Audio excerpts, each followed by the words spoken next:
Alrighty, here we go. Welcome to, let me see if I can switch my screen here. Welcome to Stock Splits, the show about stocks that split. And just in case you're here for the first time or you have no idea what this means, a stock split is when a company divides the existing shares of its stock into multiple new shares. And they do this for multiple number of reasons. One of them being liquidity, one of them being giving access to new investors to come in. And obviously they want the publicity that comes with making this kind of an announcement and hopefully increasing their overall market reach, market cap, market share. Although the number of shares increase by a specific multiple, the total value of the account or of the shares ends up staying the same because it's not supposed to add actual value to the portfolio. And this could be a 2-for-1 split, it could be a 3-for-1 split. But what it actually looks like, as an example, is that if you have 2,000 shares with one company and the value of the shares are $300 a pop, that means your account value is $600,000. And if there's a split of 3-to-1, let's say, so each one of those 2,000 shares will split into it will split into 3 shares. So one share will split into 3 shares. So your 2,000 will end up with being 6,000, but the actual value of your portfolio needs to stay the same. So in that same ratio, the value of the price of the share is going to drop. So it's going to be, instead of being 300, it'll be $100. And if we did the multiple again, you would end up with 600,000 on both sides. So the actual value of the portfolio stays the same, right? So why would be a reason why a company would do this, as we mentioned, is mainly because of the fact that if they want liquidity, sure, that's something that the internet said that they do it because of liquidity.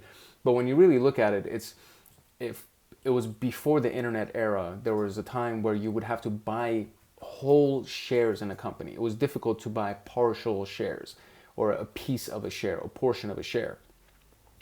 Since that was the case and people weren't able to buy expensive shares, when they do a stock split and the price of the share drops, it allows for new investors to come in. So if I can't afford to buy $300 a share, then I can only afford to buy $100 a share. When that price drop takes place, now there's all of these new investors who maybe may not have the same size pocketbooks as all these big guys, that now they actually have the opportunity to also get into the market and invest. So that it brings new investors, it brings fresh money into the company, it brings new market share to the company, and obviously the market cap increases as well. So in the example for today is actually going to be a really well-known company, insurance company, Cigna. And actually, I believe I have Cigna, or I think I had Cigna when I was at my last job. So Cigna is a really big insurance company. I think they do dental as well as health insurance, but strong company. And we did Pfizer in our last video, which was also another pharmaceutical company, but they're not on the insurance side. They're more so on the medical care or pharmaceutical side. So it's kind of in the same general industry, but it's a company that does something different in medical or dental or that overall category. Cigna has had 2 splits, okay? And I think they're actually the first insurance company also that we are covering. The first split was in 1998, which was a 3-for-1, and then their second one was 2007, which was a 3-for-1.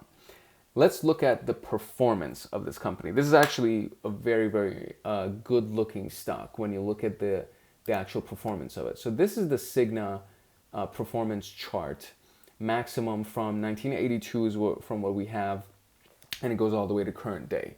When you look at the trend of this stock, again, so if we were to compare it to the last video, which was the Pfizer trend, if we looked at the trend of the Pfizer stock, it was way, way more catastrophic than this. In 2001, they were up here, so where the mouse is between the 150 and 200 line.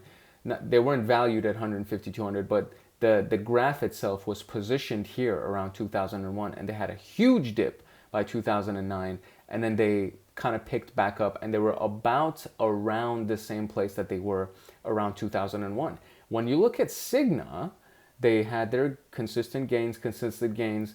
Sure, there was a correction that took place here, but this was a market correction that took place. It was in 2000, there was the Y2K, freaking out people people freaking out about the Y2K, not a pandemic, but like epidemic or whatever the word is for that. English is my second language, so don't judge me.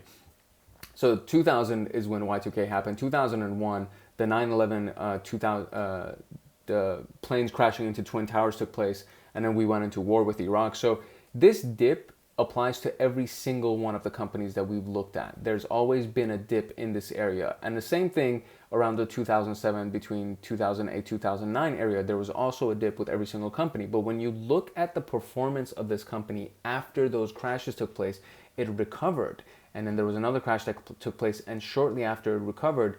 And even considering every other correction that's taken place since then, the company has recovered. And their current valuation, the current place for price per share is at an all-time high that they've never actually had before. This is after a pandemic. This is after COVID-19. So what is it about this company? Maybe it's the fact that they're in insurance. Maybe it's an insurance company. Insurance companies typically tend to be pretty cash heavy. They tend to be pretty well with their assets increase and their overall market cap increase because of just the model of the business. Insurance is one of the most profitable business models in the world. So it's maybe because of the fact that it's an insurance company. Maybe it's because they had better leadership. Maybe it's because of the target market that they were trying to deal with and who they were catering to. And Cigna is a company that's offered by a lot of corporations through their employees. So it's like, it could be a lot of insurance companies do direct to consumer, where they try to go and get individual families or individual people to sign up for insurance with them. Cigna is one of the people that said, hey, you know what, we're going to go after corporations, and with this one contract that we get with this company, we're going to get all of their employees to become our users, using our insurance and actually becoming one of our insured. So when you consider that kind of a strategy, then this kind of a spike makes sense. When you go from all the way down here, which is it was actually one of their lowest points. It was like one of their lowest points in the stock's performance. So let's look at the price real quick. So $8.82. So the last time that they were at $8.82 prior to 2009 was 1995. Okay, so that's a good 14 years that they've never been that low. And then 2009, epic crash. It was compared to the Great Depression in the 1920s. So one of the most epic crashes, but they recovered quickly. They got back up quickly. And any other correction that has taken place, when you look at it, it didn't last for more than a couple of months, except this major one right here. That was in 2015, 2016. But even that, they recovered from very quickly. And then again, anything else that took place very quickly. This area right here is what I'm very, very interested in, because there's a lot of volatility that took place between 2018 to 2021, where we're at right now. There was a lot of ups and downs that took place. It could be because of the fact that the global pandemic and all those things had started with other countries, and we weren't very privy on that knowledge, or we didn't care about it in the United States long enough, so we didn't really understand. But it's a global company. They could be doing business in other countries. So it could have been something that affected them, and they were using a lot of their resources and their assets, paying out a lot of claims to people because people were using their insurance policies. But even considering those corrections, they recovered immediately. Correction recovered immediately, even though there was a volatility. And after a 2020 COVID pandemic crash, they recovered completely, and they're at an all-time high. So when you look at a company like this, again, we look at what is it going to look like in the next 12 to 24 months? What is it going to look like in the next 10, 15 years? If I were to look at this as a 10, 15 year cycle, 2021, 2011. 2011 is at $43. 2021 it's at $246. If I were to look at 2011 to 2001, 2011 it's at $44. 2001 it was at, where is it? Oh, well, there you go. Actually, that's not bad. So 2011 to 2001, maybe not the best cycle for this company, because there were two major crashes that took place and two major market corrections that took place. But even still, because again, we're comparing it to like a company like Pfizer that we had in our last example, they still had a better performance. So if I looked at this even in a 10-year period, or if I looked at it in a 20-year period, I would still choose this over Pfizer. And this is just me, okay? This is just my personal opinion. This is based on what I know and what I've studied. So yeah, I would definitely recommend that you consult with a licensed securities advisor or licensed stockbroker, something like that, so that you can get their professional opinion on this. But really, they're going to just tell you what they think and what their opinions, again, are on this. It's not like there's a set rule of how these things actually work. So it comes down to your ability to study and your ability to actually consume the information within this within this realm, within this world of investing and trading and stocks and securities and being able to buy options within companies or whatever that may be. So it's definitely worth it for you to study this stuff. And one of the easiest concepts to start with is stock splits. You can do a Google search right now and you can get a list of all of the upcoming stock splits that are going to take place. And it gives you the company that's going to do it. It's going to give you the ratio that's going to do it.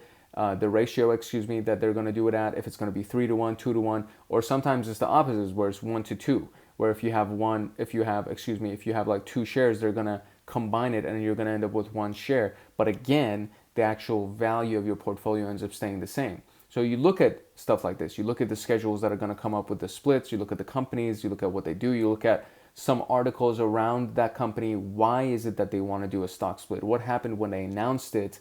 And what happened between now and the time that the actual split is going to take place? Why are they doing this? Is it because they need liquidity? Is it because they actually need liquidity because they're hurting for funds or resources? Or is it because they're trying to bring new investors in and they're trying to grow their market cap?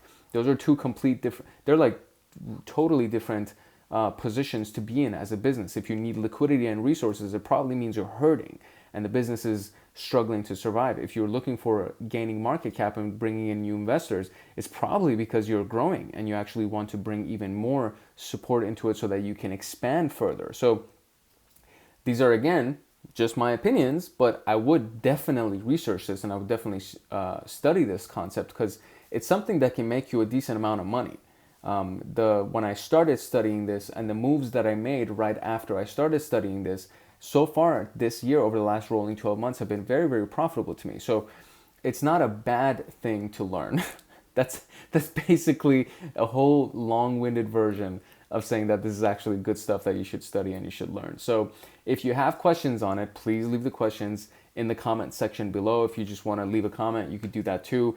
If there's anything that you want us to cover in future episodes, please let me know and put that in the comment section as well. But I think this is going to end up being this has been the 10th episode in this series, so it might end up being just the end of this particular season. So we might not do new episodes of stock splits for some time, but it'll give us a lot of time to actually review your feedback on it and look at what people saw, what people thought about it, if they hated it, if they liked it and they want more of it. So between now and the next time that we do another season of this, there's a lot of opportunity for you to leave your feedback and get heard so that we can go ahead and take your stuff into consideration and make adjustments if necessary to the next season. So this was the Stock Split Show, and I hope that you got value from it. At the very least, I hope you learned a few things about looking at trends in these markets, looking at the values of the markets. And you know what? I didn't even show you the market cap of this company, right? So the chart of the market cap is just as attractive as the performance of the